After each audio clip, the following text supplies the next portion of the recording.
concerns with definitions, registration, reports, the inspection program and waivers, and the violations, disciplinary actions, and civil penalty sections. There were also some general comments regarding concern over the overall program and it belonging with the Department of Agriculture and distances related to other crops.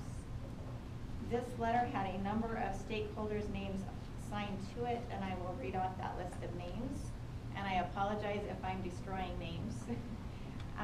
Karen Kirshner, Paul Lembeck, Kaylin Harmon, Wesley Calicott, Thomas Smith, Scott Perez, Dexter Rice, Jim Denny, James Riaz, Greg Flores, Matt Brown, David Bonvillian, Brianne Bartz, Zev Pace, Richard Rose, Adam Cooper, Brian Corey, Kim Riley, Morris Beagle, Jan Vandenberg, Lauren Vandenberg, Veronica Carpio, Staten Gammon, Darken Tanner, Darlene Cavarro, Merrill Root, Nick Zellers, Sharon Goodwin Stewart, Matt Call, David Bush, Doss Ellis, and Jason LeBou.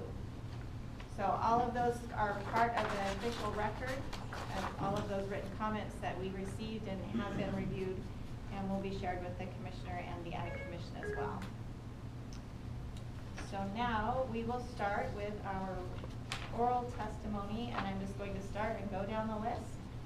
So we'll start with Grant Orvis. If you'll please come forward.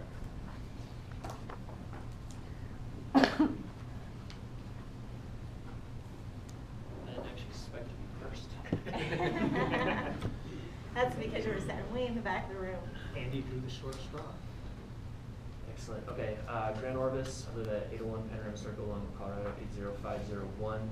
I talked to Dwayne about most of my concerns. The only concern that I have left is not necessarily the fees, but what the CDA can help us in regards to the fees. So I had a nice talk with Andrew Friedman at the governor's office, who said that the General Assembly will absolutely appropriate money to the CDA if the CDA asks for it. CRS 3561-106 specifically says that on July 1st, 2015, the General Assembly can start appropriating up to $10 million. I would like very much for the CDA to go after that money to help administer this grant research program that's set forth via Article 3561-106, and I actually think it's Part D, but I'm not positive. Other than that, I'm good. Thank you. Okay, thank you.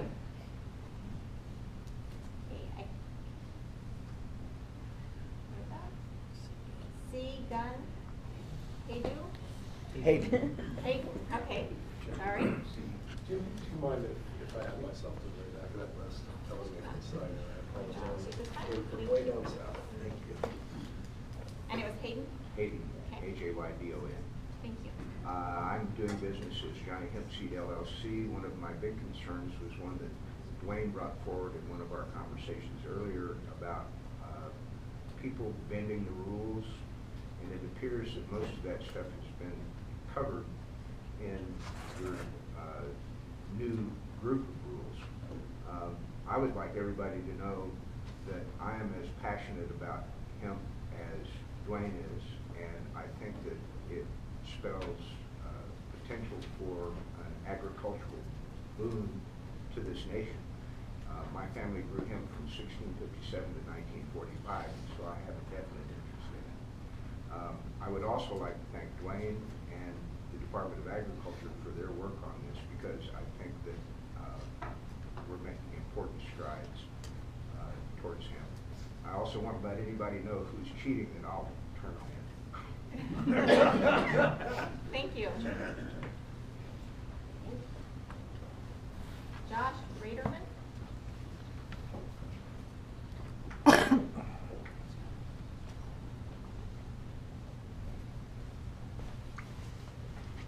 Hello. My name is Josh Raderman, and I'm from a company called CDAHemp.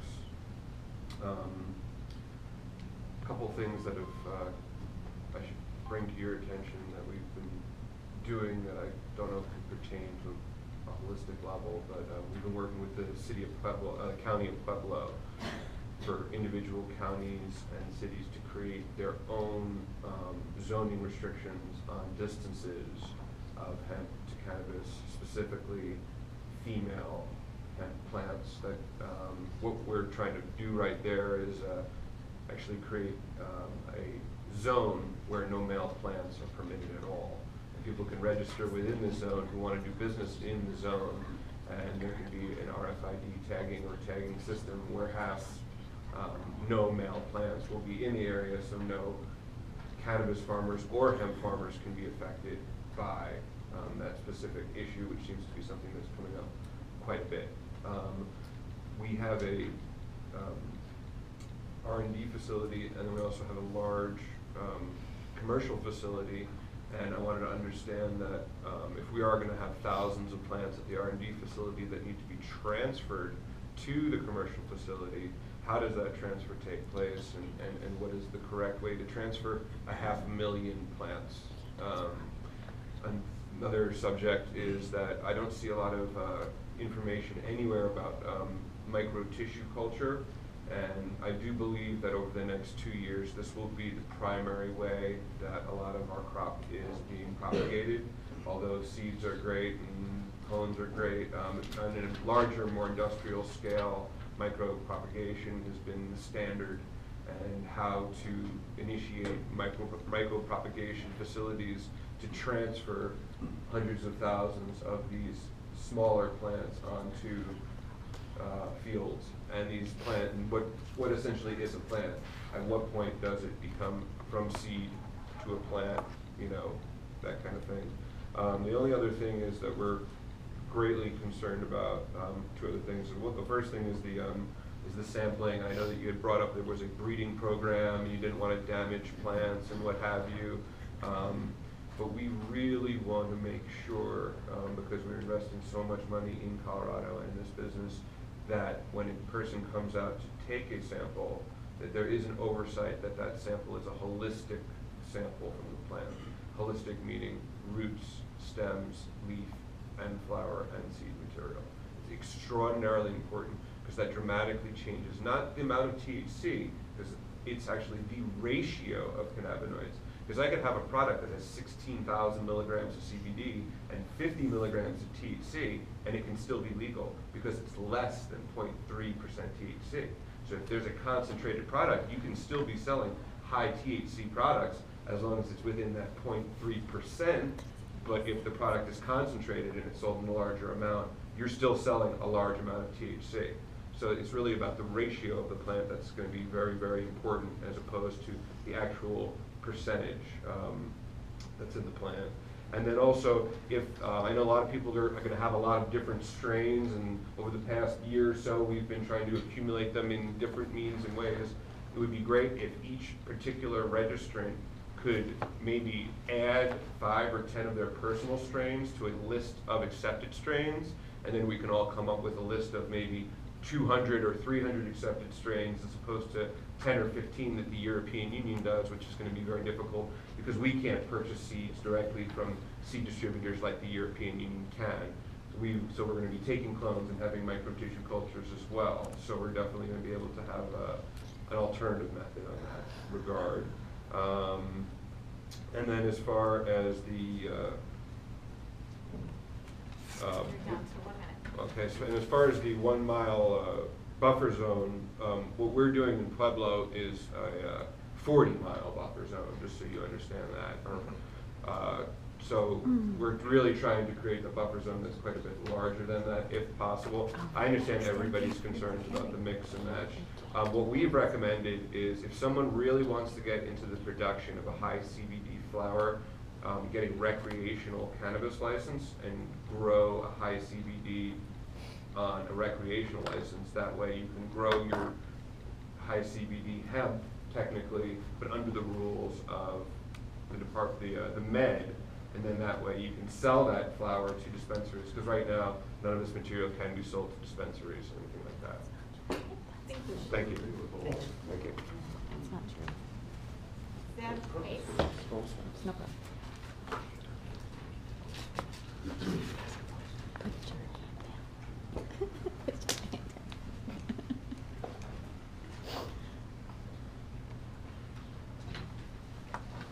Good morning, thank you. Morning. My name is Ed Pace, 1460 Quince Avenue, Boulder, Colorado, 80304, and I'm the Executive Director of the Rocky Mountain Hemp Association, so I'm speaking on behalf of the association as best as I have been given information. I have three, first off I want to thank the department, Dwayne and Mitch, for the incredible cooperation we've already seen. It's been really, really great working with you. Almost all the comments I'm receiving are very, very positive about what you're doing, and appreciate your effort in that respect. I want to make sure that you continue to include flexibility as you're beginning to, as you've noted in a couple places, around special cases. I know that there's a lot of, as you just heard, there's a lot of really unique things going on, and I think is the more you can allow opportunities for people to come in and meet with you and talk a bit about something and work it through in a way that works for everybody, I think is going to be best for the program in general. I know that in previous conversations there are people who said, well, what if our crop is beginning to creep up toward that 0.3%? Can we just harvest it early so we know that it doesn't ever go outside that, and figure out a way to be able to allow them to do that where that 30-day or maybe even a 10-day window might not be enough, but if you get a phone call, hey, we need to harvest so we don't have to destroy our crop. So again, building in more flexibility.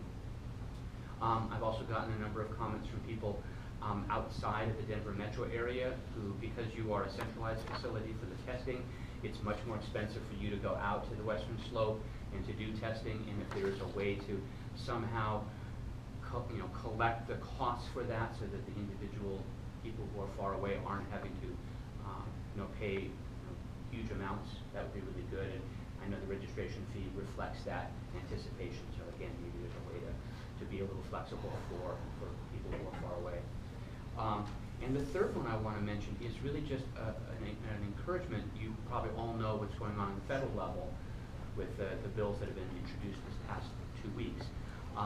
When you're thinking of this program, please think of scalability, because as soon as that is passed, as soon as it's legal to be able to import shipping containers worth of seed, we're going to have a huge program, and make sure that run everything that you're doing through a filter of what if this program this year grows by tenfold, and then maybe tenfold again the next year. I know you're probably thinking about in the background, but make sure that the rules really give you the flexibility to be able to handle if all of a sudden you go from 150 registrants to 600 registrants, or 1,000 acres to 20,000 acres. Thank you very much. Thank you. I'll clarify real quick too that in the hearing we won't have a dialogue or be answering or asking questions. So this is just to take testimony, and so we won't get into that dialogue. So if you have questions, don't think I'm not seeing you or ignoring you, but it's just something that we won't do on the official hearing record. Okay, Darwin Millard is next.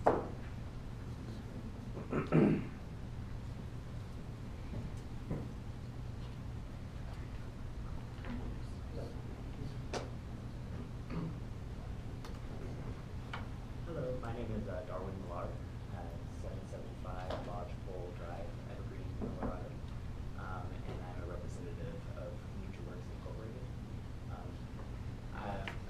My comments were more in interest in learning the answers to the questions that I posted online, specifically about the redefinition of commercial, and seeing how that at least puts Colorado's regulations a step beyond what the 2014 Farm Bill authorized.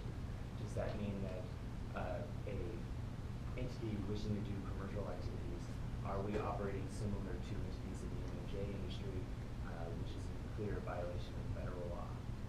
And I guess in relation to that, the availability for seed for commercial operations in this case seems to be kind of not available. And so if the state is only providing seed for institutions of higher learning to do pilot program research, in that, I guess, is the availability of a commercial license or for private research and R&D, is that kind of maybe was it too soon, or the availability of these licenses really not, weren't issued to the others. I apologize. If the intention wasn't really for allowing actual commercial development, or if these were just in a way of providing private institutions with the ability to do research and development. And I guess just thirdly, for research and development, it is critical. Here in the United States, 95% of our crops are THC, very highly dominant in that cannabinoid. And so the varieties that have CBD have been bred very recently in the last year or so. And these are not stable genetics. It will take multiple years in breeding programs to make those stable. Whereas there are cultivars certified both on the Canadian registry as well as the European registry that could be imported to expedite those breeding programs. Thanks. Kathleen Chippy?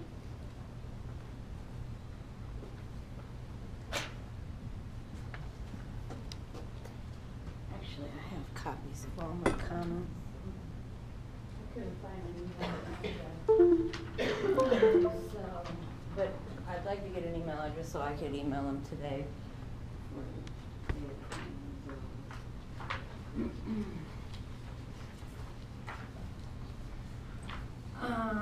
I want to skip down to my main concerns. The definition of variety. Most industrial hemp plants share the same physical characteristics with themselves and cannabis plants grown for smoking. So this definition seems to include industrial hemp as a variety of cannabis. And all industrial hemp, yes, is a variety of cannabis by definition in 64, but not all cannabis is an industrial hemp. And my problem on vocabulary words is that if you're going to use this definition of variety, you need to be clearer. And I believe that if you're going to use the word cannabis the way you threw it in at the inspection, I noticed that the verbiage changed during inspection, which is enforcement. And the federal farm bill addresses industrial hemp. So when you change the language in the inspection area to the word cannabis plants, all cannabis plants, like I said, are not industrial hemp. And I don't believe when you do that, you're protecting anyone under the federal farm bill at all, because they're discussing industrial hemp.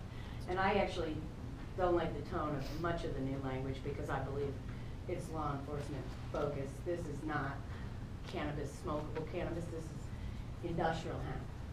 The intent when you get this license is for industrial hemp. It does not need to be regulated as if it is some toxic substance. That cannabis, smokable cannabis, is not itself, but is being regulated like. Another definition I think is, so I believe cannabis needs to be defined if you're going to use it. And I don't believe, honestly, that it should be used anywhere because in general knowledge amongst most people, cannabis is the smokable. Industrial hemp or hemp is non-psychoactive and used for industrial purposes and food and other products. Another definition I believe is missing is the definition for registered land area. I'm a little concerned about that because I see that you register the center of your garden, but what if this is a 10-acre plot of land? What if my house is on part of it? And then I continue to read on the inspection, you guys have access to whatever building or whatever you seem to want if I deny you inspection. So I think that language needs to be addressed, registered land area. It's mentioned very often and it is not defined. Is it, does it include the measured hemp crop? Does it include the entire plot of land it's on that's registered at the state, with the state? Or the county, or does it include the farmhouse or any living places on the land? We're down to 2 minutes, and I noticed you're on page 1 still, so. Right, the registrant agrees for any inspection and laboratory. I believe the word THC analysis, you need to specify. I mean, you could put people out of business by simply sitting at their place and testing all different kinds of things. in 2.4, no plant shall be included in more than one registration. Please specify industrial hemp plant. When I read that, I thought you were talking facility. I have a lot of concerns with 2.6 and 2.5. 2.6 is impossible to enforce. There is no way for a person who wants to get a license to grow industrial hemp to know who is growing medical marijuana or recreational marijuana in a 1 mile radius or a 1/4 mile radius the other way. To me, this is a catch-22, 2.6, and the language needs to be removed altogether. You're supposed to go knock on everybody's door and ask them if they grow marijuana, and are they gonna be honest and tell you? And I don't like the plant material must be planted, all plant material must be planted and harvested, 2.12. This means no mother plants. I think it should say something like, only if the registrant is not going to renew their industrial hemp license. And 4.3.4, a composite sample test greater than 3.C will constitute evidence that your entire, basically, crop is no good. And you've created language where you're not allowed to grow industrial hemp and marijuana within a 1 square mile of each other. So I guess the way you're creating a war. The way to annihilate somebody is to drive by a hemp field and throw in one cannabis seed and get rid of that guy, and he'll lose his right to grow. Because this says you can test one plant and annihilate the entire grow and take the guy's license. I think that's way too harsh. Okay, you're out of time. Okay, and I hope you read the rest of my complaints, because there's a lot of them, and the vocabulary words I think are pertinent. And I think that the use of cannabis plants as if we are talking about marijuana, smokable marijuana here, is completely inappropriate and does violate any leeway we had with the federal farm bill. Thank you. Kathleen, did you want to take a card that has my email? I do. I would like an email. I find it strange that on the website it wasn't accessible. Okay. David Theobald. No comment. No. Okay. James McBaney.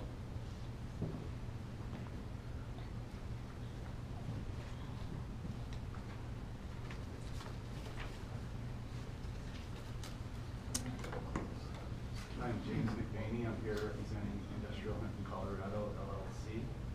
I just have 2 issues I'd like to address today.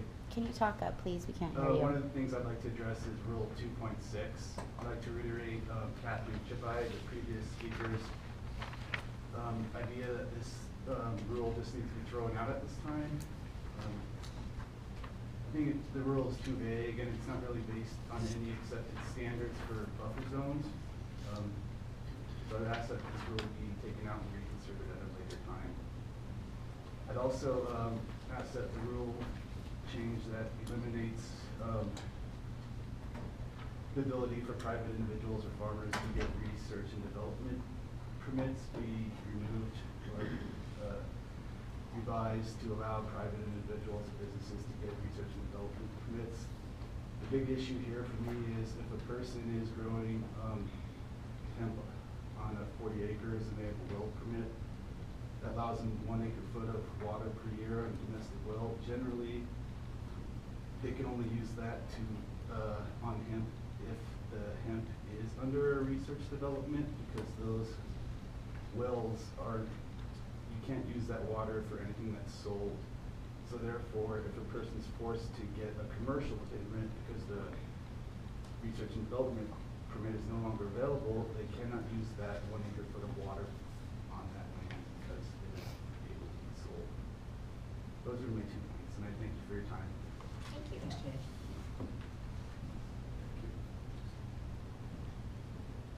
Jamelyn Tanner. No comment. Okay. Mark Domsky. No comment. Okay. Philip Barton, sorry. He's wearing my shirt. He's wearing my shirt. That is my t-shirt. Hello. Philip Barton, and what else did you know? I would also like to reiterate on 2006. And it's real important with language, especially when you start dealing with law enforcement and everything else. This is so vague. This is saying that within a mile, an individual, this isn't talking about a proprietary business or anything else. It's just stating that cannabis cannot be grown or marijuana cannot be grown within these buffer zones. This is very poorly written and will create a lot of problems. And my other thing is, as this program moves forward, I'm seeing that this is almost moving like the other cannabis programs we have in Colorado, 64 and 1284. It starts out really little with a few rules, and now it just seems like it builds and builds to put more restrictions on it. And I would really hope that the Department of Agriculture would want less language, less restrictions. You talk about funding.